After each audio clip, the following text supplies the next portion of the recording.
your world, how should government look? Sure, yeah. I mean, libertarianism, classical liberalism, is kind of it's an idea that puts the individual freedom, the freedom of the individual sort of at the center of it, at the core. Freedom is sort of its main political goal.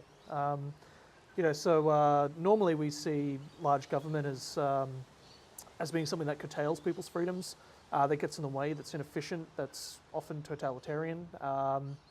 So a small government we think is sort of essential to human freedom and human flourishing. How small exactly depends on who you ask. I concede we need government to provide certain services, police, courts, maybe some infrastructure here and there, but there are a lot of things the government does, a lot of wasteful spending the government does that's really unnecessary.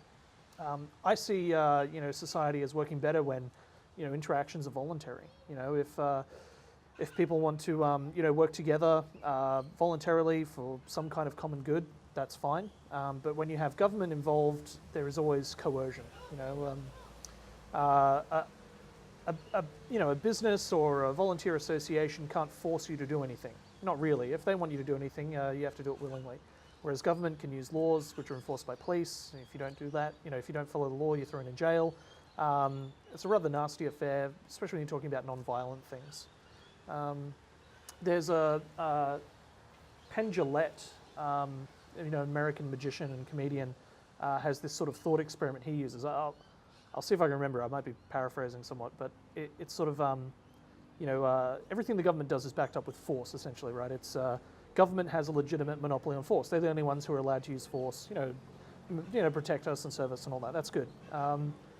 So anything the government does is backed up with force, and the government represents us. It's sort of for the people, by the people. So anything you want the government to do, which is backed up by force, you have to be willing to do yourself, right? So are you willing to use force, which is basically violence? Throw someone in jail or use a gun to enforce these laws. Are you willing to use violence to stop theft? Sure. Stop a murder? Yeah, absolutely. Stop rape? Of course. Are you willing to use violence to build a library?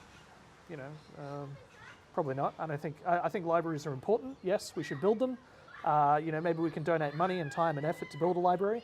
But if someone doesn't want to pay for our library, are we willing to throw them in jail for that? Is that really right and just? Is that what we want the government to be doing? And when you start thinking along those lines, you can start to sort of understand, I suppose, the libertarian way of thinking. I suppose from another side, or the other side of the coin, is a lot of these services, libraries, infrastructure in general, are just considered so essential, and someone has to pay for them, and no one wants to pay for them without getting anything out. Well, that's the role of the state to do. So how do you? Yeah. Well, you have to consider, should the government do something? The first question you ask is it important? If it's not important, they shouldn't be doing it, right? If it is important, yeah, okay, maybe the government should do it. So the second question becomes, would people be willing to pay for it themselves rather than use the government to pay for it with taxpayers' money? And if people aren't willing to pay for it themselves, then you probably arrive back at the question of, well, is it really important? Most important things people are willing to pay for themselves. Now, there are a few things that I think the government should absolutely do that shouldn't be left up to private enterprise. Things like justice, courts, police, etc. And you can make a pretty good argument for a basic social safety net, some level of welfare to help people who are down and out to get back on their feet. But let's say, do we really need the government to be paying for an art gallery, right? Now, art is fantastic. Everyone likes art.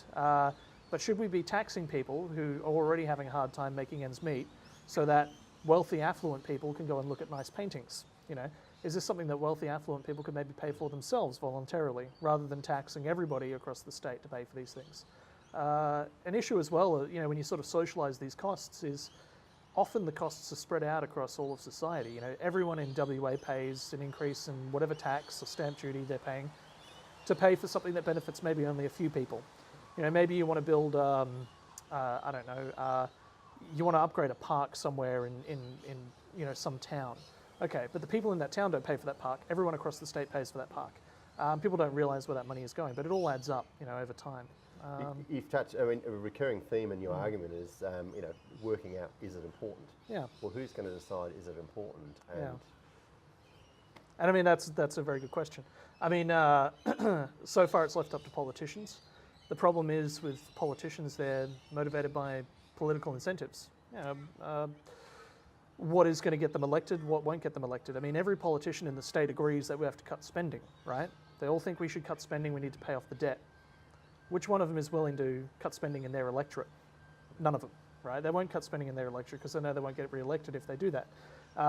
So, again, you have this sort of, this system where, political incentives motivate them to continue spending in their electorate, but rather than cutting spending, which they know they should do, to get debt out of control. I mean, if you want to build an art gallery, start a donation drive, rather than, raising taxes to pay for it.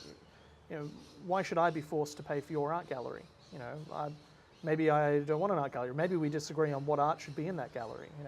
Leave these decisions to be made by people at a local level, voluntarily. If they want to donate their money to that thing because it's a good cause, let them do that.